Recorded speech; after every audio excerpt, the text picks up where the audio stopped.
Hey, Ki-Fi, Scott Benton here. How are you? Today is Sunday, March 19th, 2023, and I am sitting here with Rich Robinson. Rich Robinson, also known as Bosto. If you were in the house in the 80s, you probably referred to him as Bosto, and we are going to talk a little bit about the Ki-Fi video. I'm doing something a little different this time. Instead of just an audio recording, I'm actually doing a video recording with my new very cool DJI Osmo Pocket 2 camera that has a gimbal, and I can even flip the camera around like this so you can see a parking lot. But it kind of ruins my framing, so I still don't know how to use this camera, but I'll do the best I can. We're on the wide angle lens at the moment. And Rich is actually holding Phil Lemons's USC umbrella, or Phil Lemons as you would have known him back at USC. Rich, how are you? Scooter Benton, ladies and gentlemen. Come on, I don't care if you're driving, hands on 10 and 2, you're in the toilet, put your hands together. Come on. My little bro, who I always looked up to like a big bro with his amazing creation maker skills. Here we are making something on a DJI all the way from China, and I'm pretty much all the way from China as well too. Wicked pissa to be here, as they would say back in the shitty Boston. If you're gonna call me Bosto, then I'm gonna go drink Cuddy Sock in the park with an Aardvark and Maki Mac if I don't leave my khakis in my khakis. Great to see you, buddy. Good to see you too, Rich, or Bosto. Excuse me, Bosto. Barstow. The Bosto knee hand. There were a lot of nicknames, as I remember. And Richard.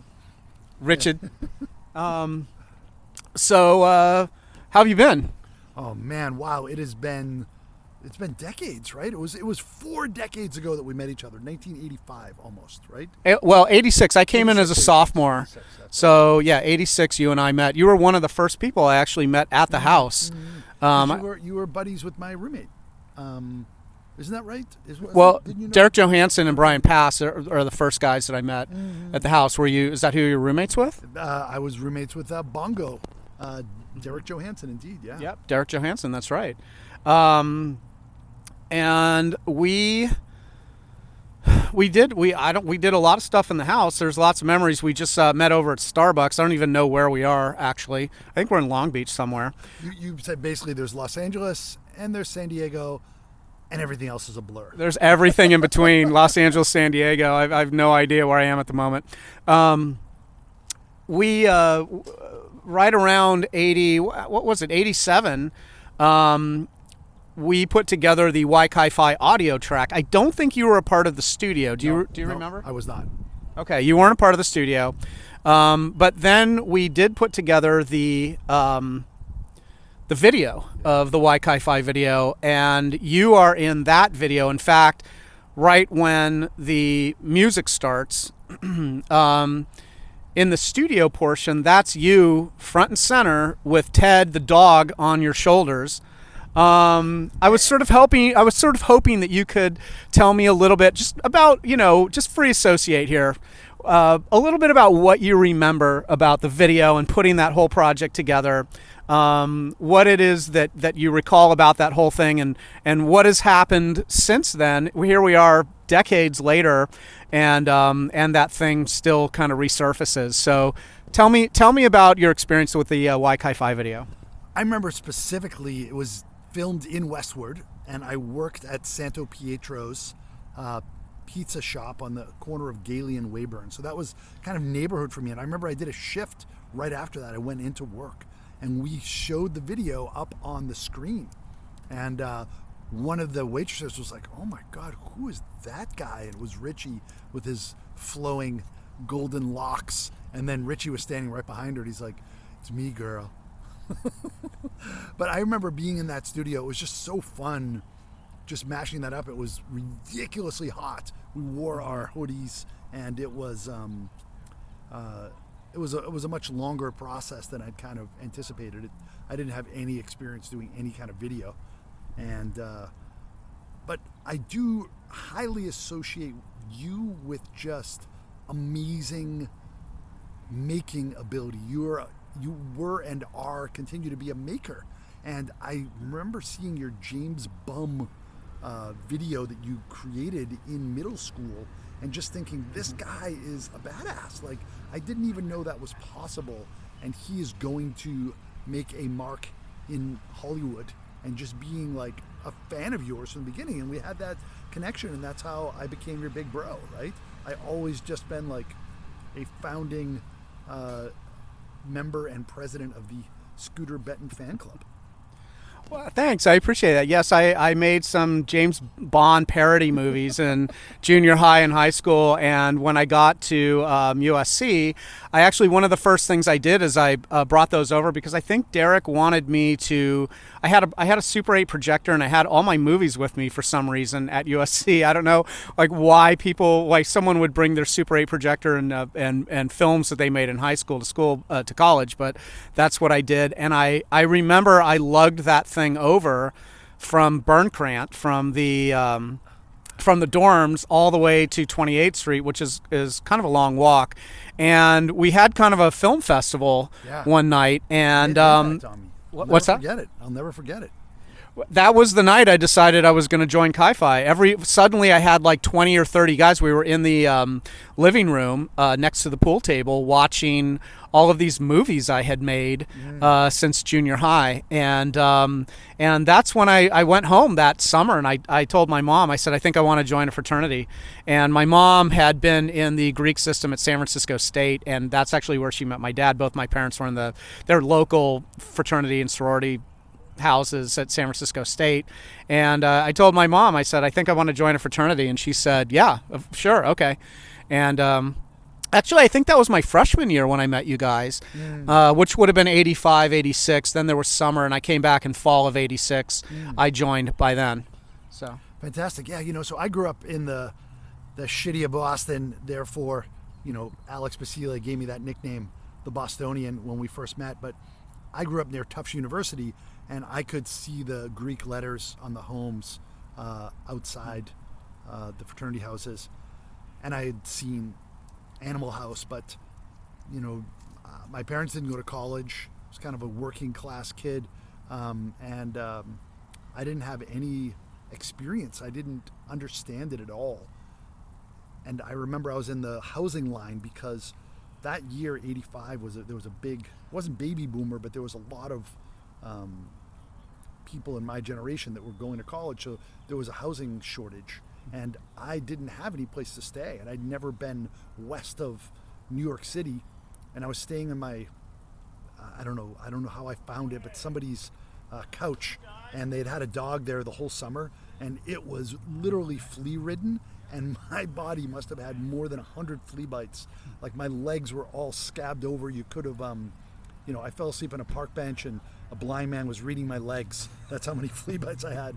And I waited in the housing line, and then I met Alex Basile, and he was coming in from San Fernando Valley. And the next day, he couldn't remember my name, so he was like, yo, Bostonian. And then we drove to Carl's Jr., and we saw Richie riding his surfboard. And I was like, oh my God, who's that guy? Like, that guy is so, like, and that was Fast Times at Ridgemont High, was very much the zeitgeist. And Alex said, oh, I met him once, and he came over and talked to him.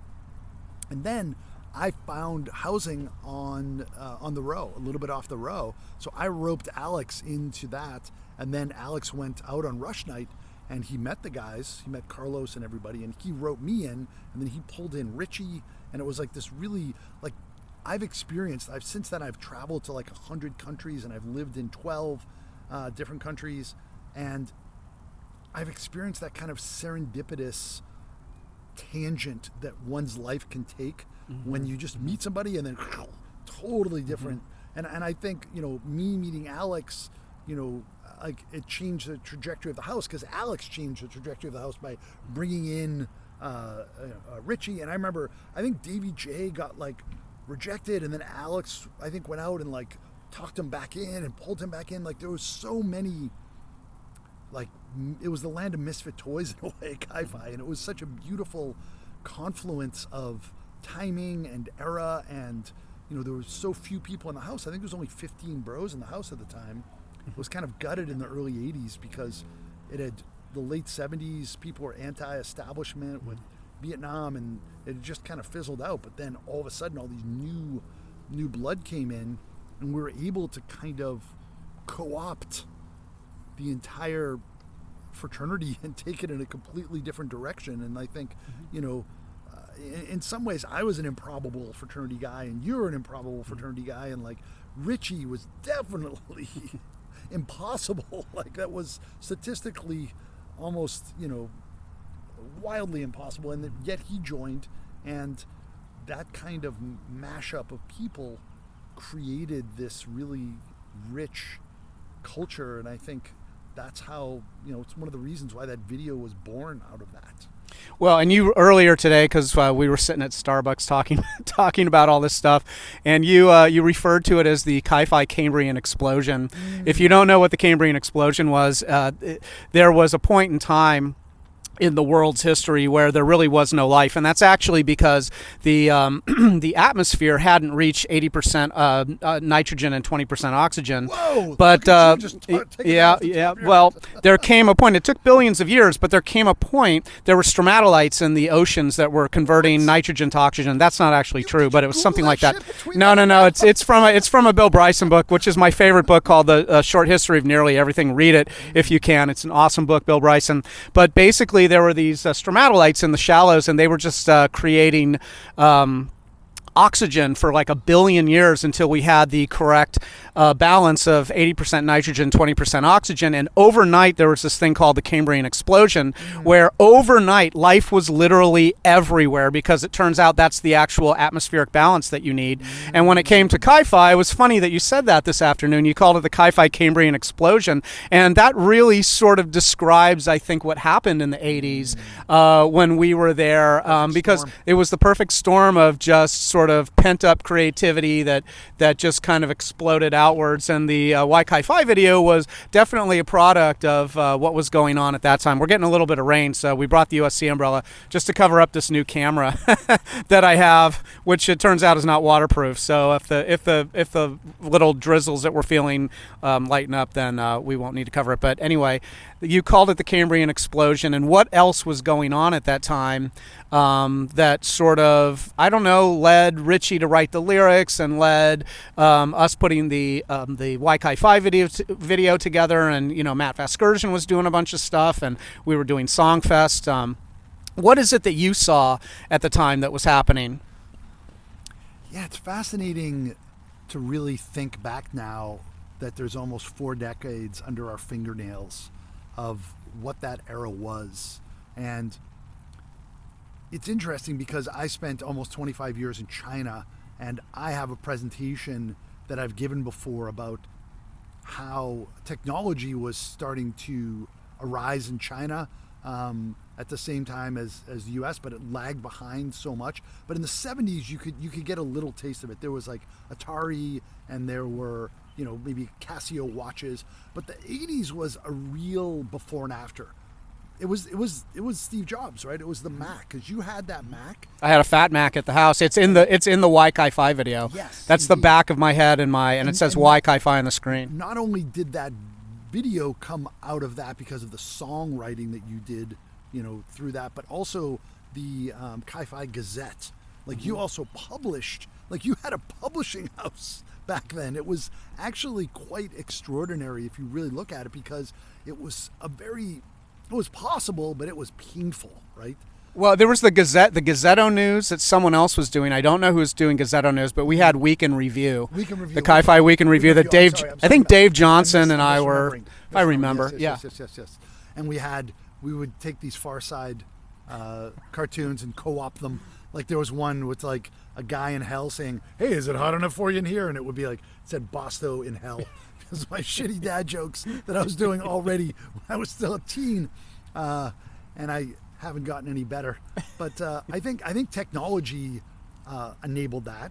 Mm-hmm. I think it was also the sort of, the timing of all the incoming freshmen and able to, like, you know, take over the house and kind of put our own stamp on it in a way. A lot of other fraternities were still very much like Sigma Chi was like Sigma Chi, and Fiji was Fiji, right? There was some stereotypes there, but Chi-Phi didn't have a stereotype. It wasn't pigeonholed, and it just became whatever all of these people that were under the same roof turned it into.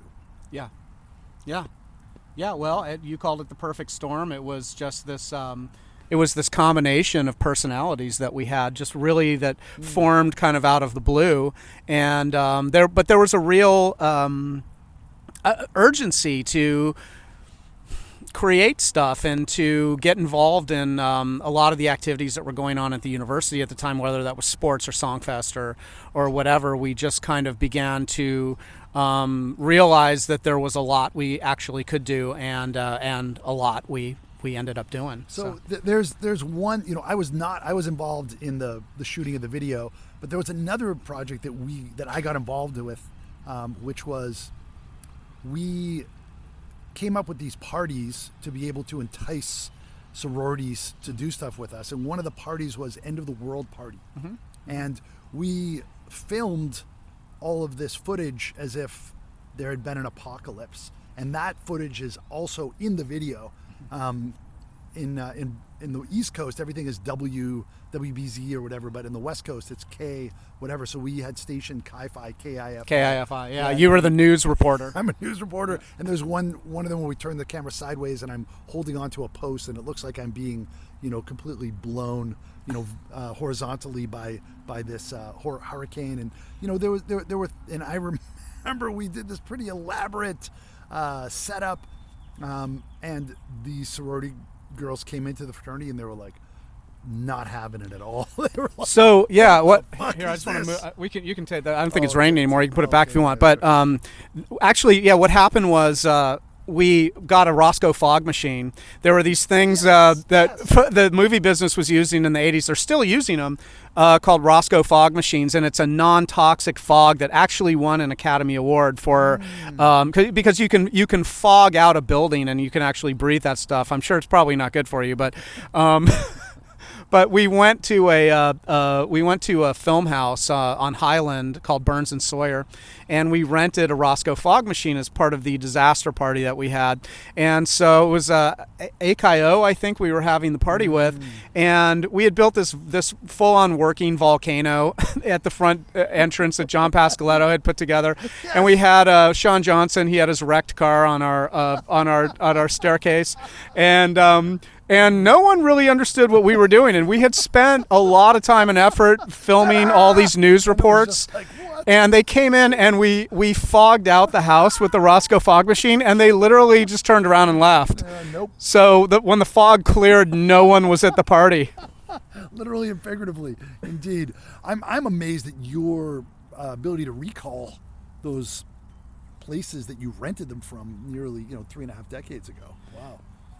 That's something Randy Boura has commented on. We were having a conversation once, and he stopped me and he goes, "Do you know that you're recalling every detail of something that happened like decades ago, like down to the most minute sort of?" I think that's part of your secret sauce, though. Like you actually probably have these storyboards in your head that they needed to come out. Like you were compelled to do this, and you're just wired differently, right? Well, it was weird because, and this probably comes from my father, who audio recorded everything from the time I was like a little kid, me and my sister, and there's somewhere floating out there are just hundreds, if not thousands of feet of Super 8 film from the time I was a baby till, I graduated high school or beyond. And he just painstakingly recorded everything. You can go onto my YouTube channel, which is Scott Benton, one word, and see my graduation video that my dad took. And he was recording everything.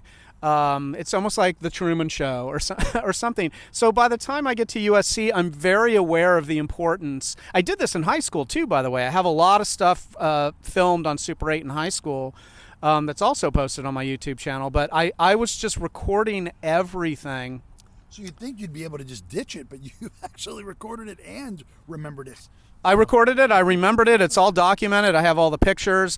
But thank God I'm not doing any of that anymore. I don't record everything any longer. But I'm glad that we're recording this. It's really fun for me to be back in Los Angeles. I've only been back a couple, 3 times. I think I saw you after your Australia trip, and then we got together in the was it the train station? Yeah, down in downtown LA. Yeah. Which I'd never been to, which is really The Union really Station. You see it in movies all the time. Yeah. Yeah, if I have to recall, there's actually other, like, I know we're talking about this video, but there are some things that happened. Like there's two incidents. Like one is we had this 70s party, which wasn't even like, we were only like a few years. There wasn't even a decade out of the 70s, and we had Craig Parzer, who had he was a pretty slight guy in many ways. Tippy Turtle, if for those of you who are in the house. Like super fun and funny guy, and we took him to a downtown Goodwill shop, and all of the clothes from the 70s, there were so many amazing polyester suits from the 70s, but anything bigger than a medium was gone, and he could fit in the smalls. And I so wish we had documented this.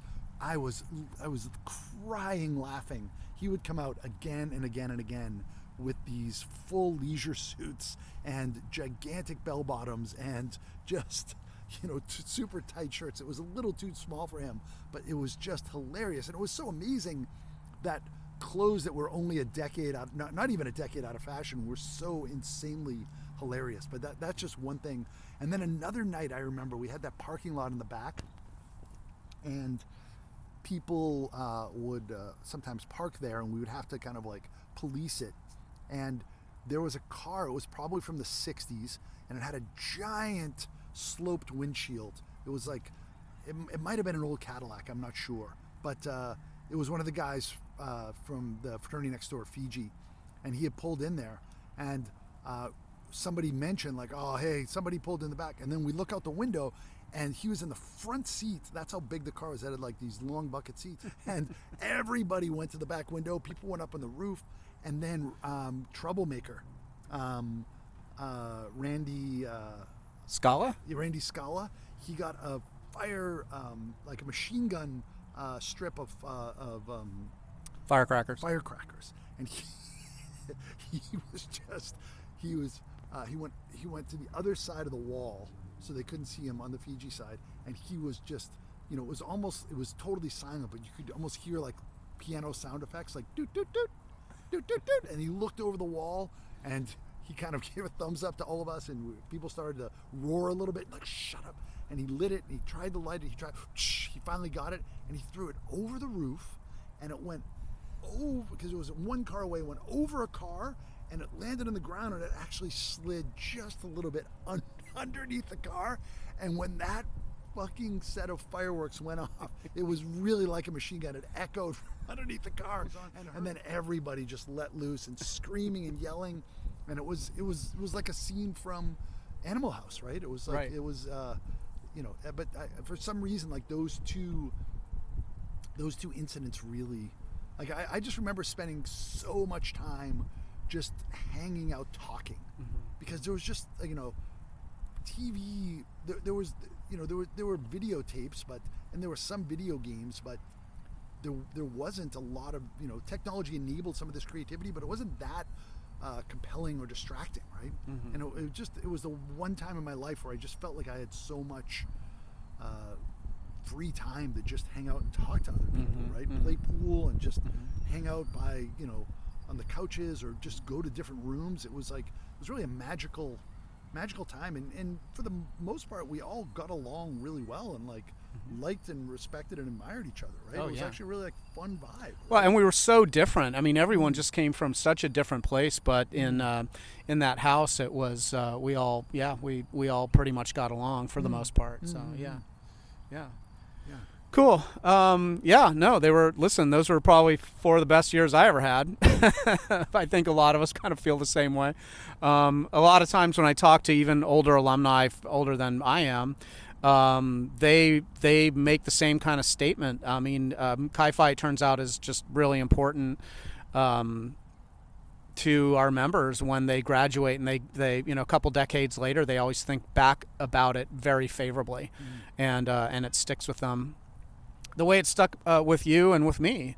So those are very valuable memories, and one of the reasons why I like to record people talking about things like the Why Chi-Phi video, And getting back to that for a second is, we, I don't know. The way I remember it is we put that whole thing together as kind of like a memory box, the kind of something just to remember that time that we were in the middle of, But you didn't having. know it at the time. You didn't know that it was going to be like a time capsule. I didn't think it would be a time capsule. I just thought it would be something that we would all go our separate directions, because back then in '88, who could have predicted the internet? I mean, once you left school, unless you lived nearby to the people that you went to school with, you for the most part never saw them again. And yeah, because there was no email, there was no Facebook, there wasn't a way for us to really keep in touch. Now, you and I, occasionally, if you're in, where is it, Jakarta? Bali, Indonesia. Bali. Okay, so if you're in Bali and I'm here, even though we're in different time zones, we've had plenty of conversations just through Facebook Messenger, which was something you couldn't even think about doing back in 1988. So the idea, in my mind anyway, was to have this audio track we put together. We did it in a professional recording studio, and then we put together this video that we would all have copies of, go our separate directions. In my mind anyway, VHS was going to be around for the rest of time and was never going to get replaced with anything like digital technology or YouTube. We wouldn't have been able to predict that at that time. And something happened when Dennis Van Gemert put the Wi-Fi video up on YouTube, and it sort of went semi-viral. It's slowed down over the last few years, but for Ki-Fis anyway, it seems to keep getting rediscovered. And at the time also, I think, maybe I'm wrong about it. I'd be curious to know what you think, but for us it was, we didn't feel like fraternity guys, or we felt we were like anti-fraternity. We were sort of anti-fraternity, and that whole video we were completely making fun of ourselves. We were Totally. we were all comfortable making fun of ourselves. And you can see that with like Scott Davis, which, by the way, that thing you were talking about, the disaster party, and that shot of Scott Davis with the fire helmet on and the red light going around, that was from the disaster video. I can't remember what segment. We probably never even got to play that video because the AKIOs had already left and went back to their house after we smoked them out with the Roscoe fog machine. But the funny thing about that Scott Davis clip is that we were making fun of ourselves as fraternity members. Well, I mean, a lot of people might associate fraternities with like, oh my God, it's horrible, like what they, do to women, and I'm sure that certainly happened. But the thing around Ki-Fi was people were like, yeah, I don't have a date tonight, I'm going. Right? Just like most of you guys like not getting laid, right? It's like that was right. Yeah, what are you doing tonight? Nothing. Yeah. Right. And it's really interesting. Talked about technology and how that really spurred this, but thank God there was no social media back then, because definitely some of the photographs and things that we did would get us completely canceled today. But social media is also terrific for a couple of things. I'm going to go see Mick Ass Davis. I'm going to go see Garth. I'm going to stay with Bob Casper. We're driving up the coast in Cambria, right? Oh, cool. I'm going to see Ullman and V in New York. I'm back doing this trip. And I've been living outside the States for 30 years now, and yet I feel connected to all the bros, right? I'm able to keep that connection. Big Thursday night, it's going to be Bill Fortner and Chessiel, Carlos, Fun Mac. We're all going to get together, and hopefully a bunch of other people. I hope to see Richie again while I'm here, which is fantastic. But also, speaking of social media, I'm on my second current and final wife. She's a lovely Canadian, and she's 15 years younger than me.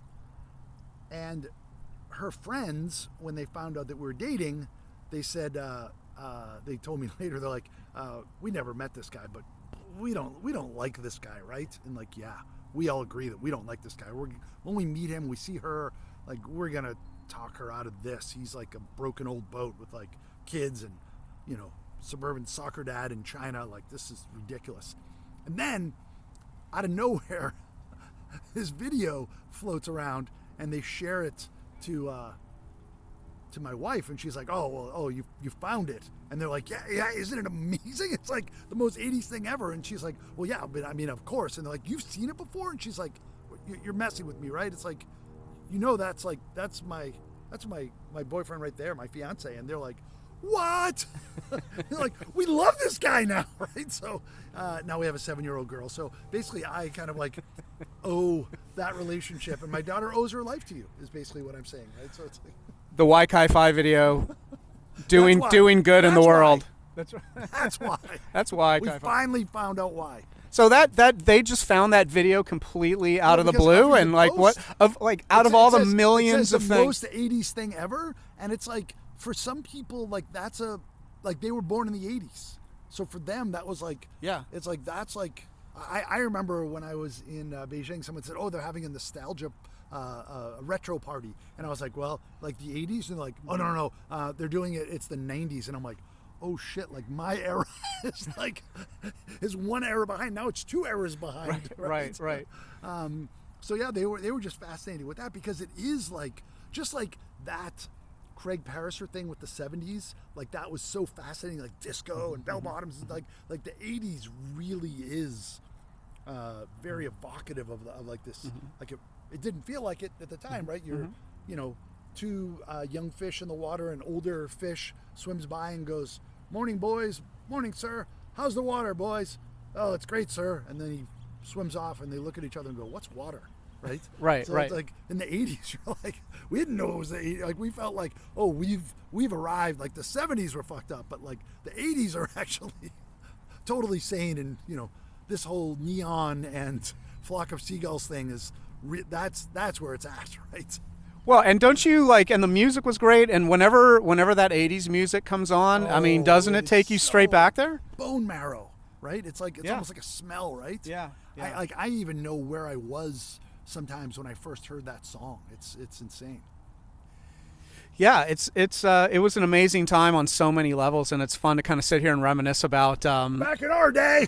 Exact. Get off my lawn, you damn kids. No, completely. There's a lot of stuff that kind of brings me back to that time, and that video worked exactly as it was intended to, just not how we expected it. There's no way we could have predicted that. And the sort of the silent hero in all of this, by the way, and I want to interview him as well, is Dennis Van Gemmert, who decided to put that video on YouTube, and then as I always tell the story, lost the password and couldn't take it off of YouTube even if he wanted to. So it ended up going semi-viral. The funny thing, by the way, about that video that he put up is that he had sort of a copy, so it's bad quality. But it's precisely because of the bad quality that made the video better. And in fact, when I put up my version, which is the copy, and the colors are more saturated, the sound quality is better, that one never gets watched. That's on YouTube as well, but everyone goes to the one that Dennis Van Gemmert put up. That's the one that always gets referenced. So it's at the end of the day, Dennis actually did us a favor. He's responsible for the look and the sound. He doesn't know it, but he's responsible for the look and the sound of the video that ended up getting you married and having a kid, which is pretty cool. I hadn't really put that together, but yeah. So you owe Dennis a debt of gratitude. Indeed I do. Indeed I do. And you too, my friend. Well, cool. What else? Is there anything else you want to touch on while we have this opportunity at this park that we have no idea where we're at, but in Long Beach? Yeah, I mean, there's so many things to peel back from those days at 720 West 28th Street. I mean, where do we begin? We can always do other interviews if we want to. The whole intention was to talk about the Y-Ki-Fi video and sort of capture your memories of it. You really remember going to the studio. That's where you came in, and you were obviously prominently featured. You're the first thing that the audience sees when in the studio with Ted. Talk about Ted for a minute. So Ted was a house dog. I loved Ted. He pretty much lived. She. Oh, she. Of course. First of all, like Ted as a name, right? And then that movie comes out later. Oh yeah. With just it's such a like with Mark Wahlberg. And really funny story is that my youngest son, got a Ted doll from a Chinese friend for his 4th birthday, and if you squeeze the hand, it goes, oh yeah, fuck me harder, in like a Boston accent. It's like it's filled with filthy sayings. Thanks, Universal Studios, for that. None of the Chinese person that gave it to us didn't speak English, so they didn't have any idea. But I love that thing. So Ted was kind of a stray dog that we took in, flea ridden and a couple of a little bit mangy, but very very like lovely personality, and would hang out in that. Richie and I had corner rooms, and I would go in and just watch Richie do all sorts of drugs, and and it was interesting for me because I never did any drugs at all. I really hated smoking, so I couldn't get high, and that is kind of a gateway drug in a way, right? But Richie and I totally vibed out, and we may even meet up for dinner later tonight or sometime next week. And but another story about Richie is Richie. I gave Richie a call about 15 years ago, and I was like, Richie, it's Bosto. It's like I'm living in China, and he goes, no way, dude. I just talked to Ed Lim, and he's living in Boston. And I was like, what? Really? He goes, no, dude, I'm fucking with you, right? Like he immediately didn't miss a beat. Ed was already in the fraternity. He was the one Chinese guy in the fraternity when we first joined, right? So Richie's sense of humor is still super tight, but super sharp. Super sharp, yeah. And Ted was just I think a pretty good manifestation of the essence of Kai-Fi in some ways, right? So yeah. And I took Ted to the graduation ceremony with me. Oh yeah, yeah. She was kind of a misfit dog. Yeah, indeed. Yeah. Land of the misfit toys. I want to be a dentist. Yeah. Whatever happened to her? Do we know after? I mean, after I graduated, I'm sure somebody took her in, but I don't really know that part of the story. Do you happen to know? Man, yeah. So I mean, at 89, I left, and I only really came back for brief stints after that. So I had done the Cambridge University trip in '88. I studied at Cambridge University in '88, and Roundy Bouvera inspired me to do that. And then I ended up, traveling around the world for 4 years and lived in Europe for 5 years, and then spent 25 years in China, and now I've been 3 years in Bali. So I definitely lost track of many things, but I kind of wish that Ted lived a long, prosperous life. Yeah. Just like all the rest of our brethren. But yeah, speaking of which, Alex Basile, who features prominently, he was the first guy that I met at SC, and I roped him into the row, and then he roped me into Kai-Fi, and this really sort of amazing energy about him. Took him a while to kind of find his identity and where he could really, shine in the world, I think. And he did a lot of extreme races. He had this group called the Goonies, and they did these multi-day, multi-100-kilometer races. And I met him just at the tail end of that adventure in China when he had done, Gobi Desert. And we reconnected, and he started doing a lot of entrepreneurial activity. He created this company called Digiret, and it was a vaping company. And he had created this very, elegant consumer digital cigarette apparatus, living in Hong Kong and going across the border to Shenzhen. And we'd spent, quite a bit of time together.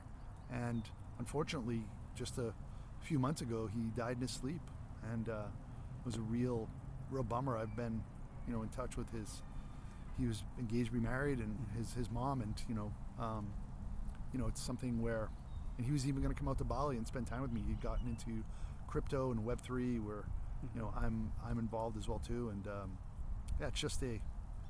And were you mentoring him in his in his business formations and I was informally. He asked me to be an official advisor, but I didn't want to get involved with anything that was vaping related, just because I had that sort of like strong aversion to anything smoking. But yeah, he was actually quite a good product guy, and he really kind of got into his groove. And yeah, it just really reminds me that it's a trite thing to say, but life is definitely short, right? And he just went to bed one night and woke up. His fiance woke up next to him and he didn't. And fuck, and then Matt Tomedy, who we were both close with. I mean, he also checked out, and a number of other people too, right? Steffi, it's Vance Thompson, yeah, right? Yeah. It's I was driving around with my wife today. It's really interesting. I'm not sure how we got on the topic, but we talked about because my daughter was asking how many people live in America and what's China's the biggest country in the world. 315 million. Yeah, and then China's 1.4, 1.5. And India's close behind. India's 1.4. And Indonesia, where I'm based, 270 million. Fourth largest after the U.S. It's like, how many people in the world? 8 billion. Wow, 8 billion. It's really, but there's been 100 billion people that have ever lived, and you got to think about man, there's 12 times as many people dead than there are alive, and we live like kings of yore. We live better than the kings of yore, but yet it's a lot, like Louis C.K. says, everything's awesome, nobody's happy, right? So it's actually kind of ridiculous. I don't know how we got into that topic, but well, we were talking about Alex, and we were talking about life is short. Life is short, yeah. And you need to really, really remember that. And there's also this great Harvard study that started 90 years ago, where they took 100 Harvard students. It was right when the Depression hit, and they took 100 normal, quote unquote, normal Bostonians, working class Bostonians, my tribe, my ilk, and they followed them. They've been following now for 3-4 generations, 90 years, and it's super clear what makes people happy. And there's, people pursue wealth and status and impact and power and whatever else, but it's that's all important, but that should only be a tier below what is the top tier of everything, which is relationships. And relationships are the number one thing that drive a predictor of happiness. And I think Warren Buffett says success is when the people that you love love you back. And it's a silly, it's also kind of a trite thing to say, but coming back almost 40 years after we've met, right? It's it's such a beautiful, wonderful thing to be able to reconnect and to reminisce, and it's just a true gift, right? And it gives me a lot of gratitude for that experience that we had in that time, right? Yeah. And it's a pretty different era now, and we got to experience that. Well, and that's what I always say too. It's like the best thing about Chi-Fi is what happens 40 years later. Like, it has nothing to do. I mean, the stuff in the house is fun. We had a great time in the house, but certainly what after I left in 1992, after I was the graduate house advisor and I was in graduate school. You were back there again. I did. I went back there and in the kitchen. I did. I lived in the GRA room, and when I left in 92, I didn't have anything to do with the house for 22 years. I just got. But then you dove in deep. I dove in deep. I got a call from Mike Coates about bringing the house back. I didn't want to do it, and I didn't want to do it, and I ended up getting involved, and I committed to raising. I think I was going to raise $40,000 because that's what we needed to pay National in case we actually made it back. And the odds against us, we were the dark horse in that race. We were the dark horse, and it turned out. By the way, speaking of the Chi-Fi video. I don't know what this camera's doing. Maybe it's us moving around. I don't really know. Speaking of the Chi-Fi video, it actually helped us get back to USC. And well, we go to present. We didn't know. We didn't know that. We knew that. I was looking at YouTube, and every day there were 1,000 hits on the Chi-Fi video. I'm like, how is that possible? What's going on? Why are there so many people watching this video? And we had made it to the semifinals. We didn't know how many houses had applied, how many organizations, but we made it to the semifinals, and there were 4 houses for 1 slot. And those 4 had to go meet with the university. And so a bunch of the national people came in. Michael Azarian came in from Georgia, and other other Ron Frank was there, and he was the Grand Alpha at the time, and so we had all these national people that came in, and there were basically 20 of us that were there. And Mark Ordesky was with us, and if you don't know who Mark Ordesky is, he produced all the Lord of the Rings movies that Peter Jackson did. And so he was kind of our ringer, right? We have this alumni who's successful in the motion picture business, and he produced these really expensive movies that are very successful out in the marketplace that Peter Jackson put together. I think he was in the house when Coates was in the house. Okay. Yeah, so 78, something like that. I remember hearing his name.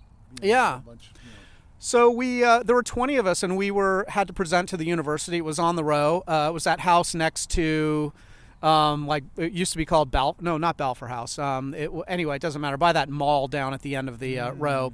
And it was not a fraternity at the time, so we all met in there. Let me see if I can recenter us. And there were 20 of us, and we were presenting to the fraternity presidents and to the IFC, to the university. And we went around the room and introduced ourselves, and we introduced Mark Ordesky, and we said, this is Mark Ordesky. He produced the Lord of the Rings movies with Peter Jackson, and people were like, oh, that's cool, they're kind of clapping, oh, that's great. And so we kept going, and Mike Coates and I were sort of at the other end of that line. And was there somebody else like, this is Joseph Bloom, he cured cancer, terrific, and like, this is Scott Benton, he made the Chi-Fi video, and people are like, what? Like running. That's exactly what happened. They lost their minds when they got to me. Mike Coates says, this is Scott Benton, he produced the Chi-Fi video, and they lost their minds. They lost their minds. They couldn't believe it, and that was the moment that we realized that that video actually had some kind of marketing value for us. It actually kind of gave us an identity and a name or whatever. And I'm not saying that's why we got in, but I'm saying it helped. Yeah. I mean, there's that. Oh, I forget his name. You may know this. The commencement speech where he's like, "Make good art." Just make stuff, make good art. And like now, like there's no reason we're making this. Like I don't even know how we could have like back in the day we could have made this, but nobody would have ever seen it. Could have done it with a some sort of handheld big clunky camera, right? But like I have a podcast, and I have 2 podcasts, and I'm also do other video stuff, and it's like I didn't know you had a podcast. What are your are they? Can I get them on iTunes, or how do I get to them? Yeah, I mean, one's about, it's called At the Speed of China, about my quarter century in China, about how quickly things move there, and the other one is called Founder Insights, where I interview people who are building stuff in the Web3 space. But yeah, I'm not it's just No, I mean everybody should be creating stuff, but back then you were the only guy that I ever knew that ever did, right? And like it was possible, but really everything was possible, but nothing was easy. No, everything was hard. Well, that Chi-Fi video took like 2 years to do. You look at that video; it's 3-4 minutes long or whatever. That was 2 years of work that I put into it. Yeah, no, but and I look at you, and I know, because I've known you for so long. I only see you as Bosto. Nauseous. Yeah, it makes me ill. I just dropped me off at the hospital. I need oxygen. But you're actually a fairly prominent thought leader in your space. No. Okay, aren't you? Yeah, go ahead. I mean, you've really created. I don't know. I haven't sat and had that conversation with you, which is my fault for not really doing it. Maybe I'm insanely jealous of you, but but you've really been very successful as a thought leader in your space, and you do a lot of you're described as a serial entrepreneur, and you dove into business. You do very unusual things. You've done unusual things since the beginning. You would ride your bike carrying pizzas and garlic rolls from Santo Pietro's from the UCLA campus, Westwood. I remember riding down Pico. Hey, white boy, give me your bike. And I had this bright orange jacket. But for some reason, you would finish up late at night at Santo Pietro's, and you would bring pizzas and garlic rolls back that you would, on your bicycle with your penny loafers and no socks. And I don't know how long was that bicycle ride. I mean, you were carrying pizzas and garlic rolls. Like how how. I don't even know how you did that. Well, because I had to sell my Jeep. I bought a Jeep that I drove. I remember the Jeep across the country, and I sold it to go to study at Cambridge University, and do that exchange program, and that changed the trajectory of my life too. So the Alex got me into the fraternity, and then Roundy got me excited about this Cambridge University program, and it was like Harry Potter for grown-ups before Harry Potter, and I backpacked around Europe, and it was... and then you rode your bike across Africa, which you made a movie about it. Related. It was really interesting because I had been backpacking for 4 weeks, and the average American gets a couple weeks vacation, and I remember meeting another backpacker. How long you been on the road? 1.5 weeks. What about you? 2 weeks? Oh, me? 4 weeks. I'm like fucking Indiana Jones. And then I meet this Aussie guy, and I remember my dad told me something once. He was really... Your dad was awesome. He used to come to the house. We have pictures of him throwing kegs out of the window. And when I say out the window, I mean through the window. One of the Fijis threw a beer bottle into the house and broke the window, so we had to break the glass out to be able to replace it, and he threw a keg through the window, and we snapped it just as it was splashing through it as if it had gone into a pool. But my dad's like, you know what I like to do? I like to talk to the oldest person in a group or the most unusual looking person and just shoot the shit, and you can always learn something, right? Mm-hmm. And this guy was eating pasta out of a big pot. Somebody had left it behind at a youth hostel in Switzerland, and he had these impossibly large boots, and he was an Aussie guy. And I was like, how long you been on the road? And he's like, oh, I don't know, mate, 4.5 years. And I was like, what? Does not compute. His rounding error is like multiples of me being on the road. And he told me 2 things that changed the trajectory of my life. One was, I was like, how can you afford that? And he's like, oh, I'm broke as, mate. And I'm like, broke as what? And he goes, fuck, I'm broke as fuck, mate. And he's like, I just worked and traveled. I would just get a job, travel. And I was like, oh, that's possible? And I was like, but it's so expensive to fly. I mean, and he's like, no, mate, I've never been on a plane. And I was like, also does not compute. What? Tell me about that. And he said, I have a horrible fear of flying. I've done everything by boat or land. And he's like, there's only 4 trips, mate. And I was like, what do you mean? And he goes, think of the world as a silhouette. There's North, South America. There's Europe to Asia. There's Africa and Australia. Those 4 trips. You can do it overland, and you can see and hear and feel. But more importantly, mate, you can smell the world. And I was like, oh, motherfucker, I want to smell the world. That's amazing. And I wish I had stayed in touch with that guy. So I never did. But then I spent 4 years working my way around the world. And I was just like, I just want to go do that, right? So I was a bartender in the Virgin Islands. I was a ski bum in that town in Switzerland. I taught English in Prague after the revolution. I lived in a fishing village in Norway. I picked grapes with these crazy gypsies in France. I lived in this naked city. It's the world's largest. Where's the naked city? It's called Cap d'Agde, the Cape of Agde. They wouldn't let clothed people in. No, they wouldn't let dwarves, little people in there. So I wouldn't be welcome because they kept getting in everybody's hair. But my dad, he'll be here all week, folks. Tip your waiter. Said, they did let one guy in, but it was really tragic. He died. A bunch of pricks clubbed him to death. But I'm sorry. I couldn't resist. And then I did another ski season in Switzerland, and then I worked at the BMW factory in Germany.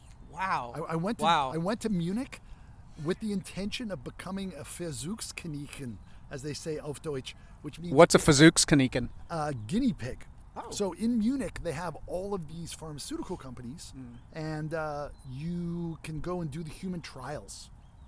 So this is like 4 years on the road continuously, and I'd really gotten to know these backpacking bums, like these Aussies, Kiwis, South Africans, Brits who like to travel for years and years and years. And I had this mimeographed. I remember it was like literally mimeographed, pre-Xerox sheet of paper, and it was called the Bum's Bible. And it would say things like, if you're hitchhiking, you tell a sob story to somebody to get them to drive you into the city because you don't want to get dropped out 7 kilometers outside the city. You have to walk the whole way. And so you'd be like, yeah, I'm just hitchhiking to Munich.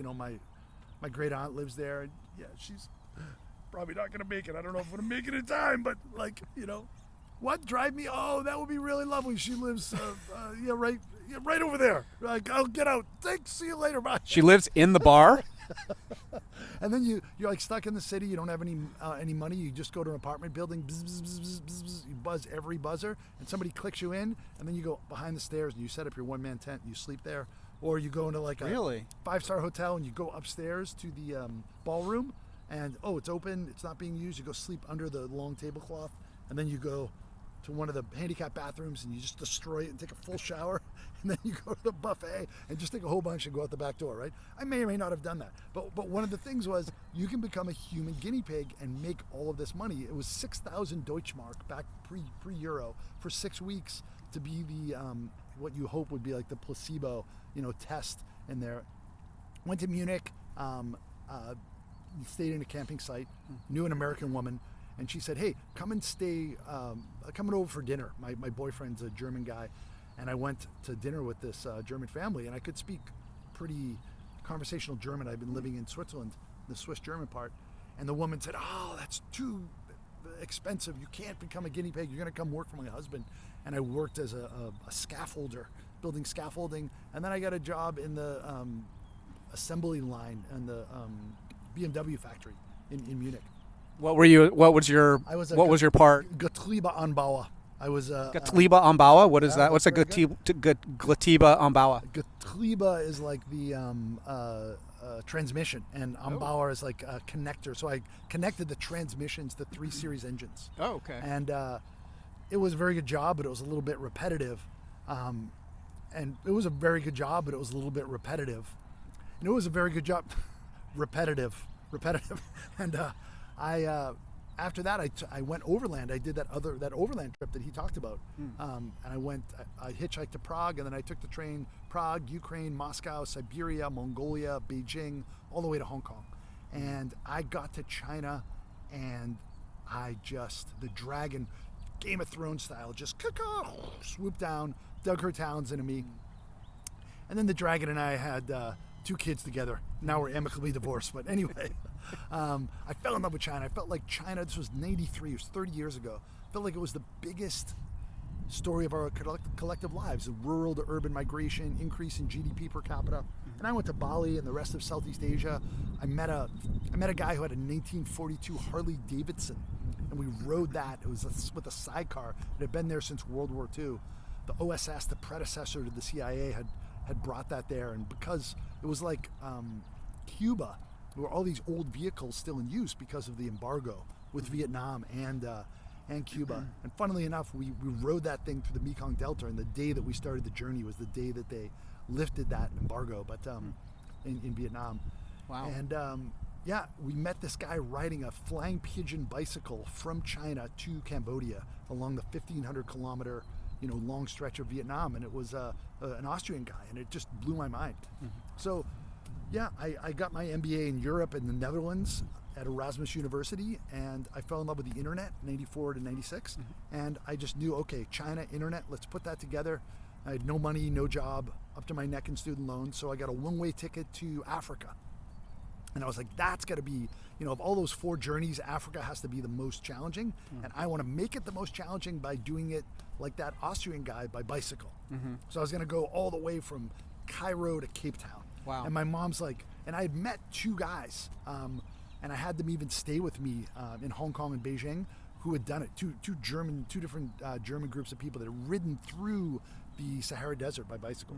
Wow. My mom's like, please don't do that, right? Like everything north of the equator was a lot more dangerous because of the terrain, and also there were still like, rebels fighting, up in, in that, north of Kenya. So I rode a bicycle from Kenya to Cape Town instead. Looked downhill on the map, and it was it's like Boston to LA. It's 3,000 miles, and I didn't know really what I was doing, but it was kind of like being an entrepreneur, right? You're like, this is gonna be awesome. It's gonna be a crazy adventure, and then 2 days in, you're like, fuck, whose idea was this anyway? And basically, I did it. I did, of the 5,000 kilometers, I did 4,000 by bike. I had some, breakdowns, and along the way, the bicycles, not me, and 4 courses of antibiotics and 4 bicycles, and over those 4 months, and it was kind of like Forrest Gump when he talks about all these great memories he has from traversing the U.S. by running, you get to keep all those great memories. Some amazing pink purple sunsets and spending time with Maasai warriors and just stretches of road in the Botswanian bush, and just it was just in the incredible friendliness and just warmth of all the African people along the way. It was amazing. And then I went to China in '96 to be an internet guy, and I forgot to check to see if there was any internet there. There was pretty much zero people on the internet. So I went to Hong Kong, and I used that as a base for 4 years. And the interesting thing is USC, University of Strong Connections, and I always thought about that, like, how does one get those strong connections? And I'm an extroverted extrovert whose parents are both extroverts, and 30 cousins, small Irish family in Boston, and our house was kind of geographically and spiritually the center. So I really get a lot of energy from people, and I really love connecting, and I'm kind of a curious connector. So I started. That's become my personal brand, is to just meet a lot of people and then connect together ideas and opportunities and companies and people. So I started this networking event in Hong Kong called I&I, Internet and Information. It's also the backup singers for Bob Marley. And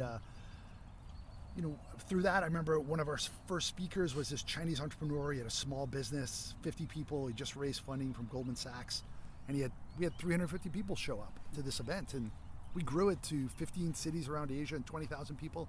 And that speaker, by the way, is Jack Ma, and he became the richest man in Asia, and he had like this amazing dynamism. And I remember just being like, I need to get to the mainland. And I spent 20 years in the mainland in Beijing, and Beijing's really the Silicon Valley of not just Asia, but of China. Mm-hmm. And right now, if you look at the top 3 most valuable startups in the world, number 1 is TikTok, Beijing company. Number 2 is SpaceX. Number 3 is Shein, fast fashion. So China's really become this entrepreneurial tech powerhouse. Mm-hmm. And yeah, so I did 8 startups during that time in China, 3 of them as a exec in private companies that went public. And then I started 5, and I sold 3 to publicly listed companies. But some people golf, or some people have a train set, but I love the art of the start. I just love entrepreneurial energy, and it's like the ultimate sport. So 50 other companies I've been an angel investor, board member, advisor, and then about 400 others I've been a mentor. I love mentoring and just working with people to kind of workshop these ideas. And I'm a professor at Peking University. I teach a course there. I've been teaching there my 9th year now. It's called Entrepreneurship in China, and it's the Harvard of China. But actually, I gave a guest lecture at Harvard, and I was like, actually, Harvard is the Peking University of America, and that didn't really get a laugh. But 1 out of 25% get into Harvard. I think that's kind of the ratio for SC now. SC's really become Ivy-esque. But 1 out of 1,200 get into Peking University. It's insane. Wow. The kind of talent and dynamism there. It's the oldest university, and I feel total imposter syndrome teaching there. But the thing that I do super well is, good morning, class. Put your hands together for this amazing woman who's going to tell you about her entrepreneur journey, or the founder of the YouTube of China, or the kayak of China, or whatever, right?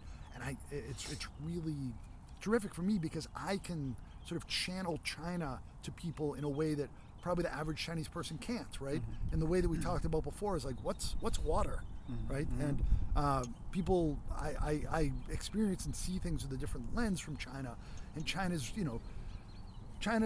really an amazing country, an amazing culture, and I love the people, and I spent a quarter of a century, most of my adult life there. But now I have a new identity. I spent the last 3.5 years in Bali. I became a pandemic refugee, if you will, with the family. Went there for Chinese New Year 2020, couldn't get back, and we decided, wow, COVID's unlocked us, set us free. If one can live and work from anywhere, then I choose the dusty, polluted, heavily trafficked northeast suburbs of Beijing. Wait, no, I don't. I choose the jungles of Bali, the island of the gods, paradise on earth. So I've really embraced living in Southeast Asia, and I love Indonesia, and I love Bali. It's this 1,900-year-old Hindu kingdom with all this great culture and history, and I can remote control everything from there. And I've really gotten deep into Web3, which is, if the internet and blockchain had a baby, It's a sort of tokenized version of the internet, and I have a very, optimistic and maybe even borders on idealistic version of like what that can enable for the rest of the world. And I say Web3 is my act 3, it's my third act. And we talked about it before, I never want to retire. I want to be in the game, and I think retirement is a death sentence. And I love just connecting all of these entrepreneurs and cohorts of people, and it's just absolutely intoxicating for me. And the last 17 years I've been giving guest lectures to USC students that visit China and talk about my entrepreneurial journey and help them to unlock China and Asia, where 60% of the world's population is, but I would contend 70-80% of the world's dynamism and opportunity is. And I'm going to be giving a guest lecture to the GLP program, which is this kind of like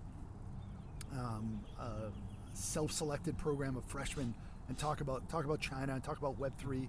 But it's kind of interesting is that over the last almost 2 decades, I see the students that come to China and like less and less hungover, and more buttoned up, and better questions. Like USC's become this institution. It was 33% acceptance rate in '84 when I applied. It was probably closer to 40% for somebody like myself from far afield. It was kind of unusual. There weren't that many international students. There weren't that many people from outside of California 40 years ago, right? But now it's really become this truly international and truly elite institution. It's really very wonderful for me to experience that, and I really love and appreciate my time at SC and at Chi-Fi. Yeah. I'll stop there. Well, and it's kind of come full circle, hasn't it, for you? Yeah. It's wonderful. Yeah. It's really, and I'm actually even staying with one of the professors that I've gotten to know who does all those tours, and he introduced me to a student who I became really close with, and then that student introduced me to my second current and final wife, and he also introduced us because his dad retired in Bali. So who you're with, where you are, what you do, those 3 things, if you can nail those, that's 90-something% of life. And who I'm with and where I am, like I directly have to attribute to my that professor Carl Voigt from the Marshall School. And I also have to thank you, my friend, for that Chi-Fi video. It was like catnip for the younger generation. Right? Who would have thought that would have played out the way it has? Nice. It means one thing for the people that discover it and find it, and it's the most 80s thing ever, apparently, according to Huffington Post. Totally but for guys like me and you, it's been the glue that has kept us together for decades. It's just water, but now it's like ice bonding us. That's right. Very cool. Awesome. Well, is there anything else you'd like to touch on before we kind of wrap it up, or anything that maybe we didn't get to talk about that you sort of want to bring into this recording? So many things. I mean, we actually, I think it would be great to have like a fun panel of people together to kind of talk about different eras of the house. Yeah. Yeah. Thank you. That would be good. Thank you for keeping it going, my friend. Awesome. Keep well, making. I will. I can't seem to stop. Rich Robinson, thanks so much for talking to me. Benton, ladies and gentlemen, come on! Put your hands together. Woo! The squirrels are applauding. No, they've been running around since we've been having this conversation, up and down, trying to figure out what we're doing. Well, thanks so much. I didn't think our conversation would go this long. We're actually at about an hour and 10 minutes or so, just under. We gotta go. So, but we'll have many future conversations. Hopefully we'll record some more. And I'm glad you're here. I'm glad we were able to get together. And I hope we get to, I'm trying to work my camera here. I'm still bad at this. This is only my second recording with this thing. But many more conversations and recordings and phone calls over Facebook Messenger to come. Absolutely. All right. This is Rich Robinson and Scott Benton here saying thanks, everybody, and take care.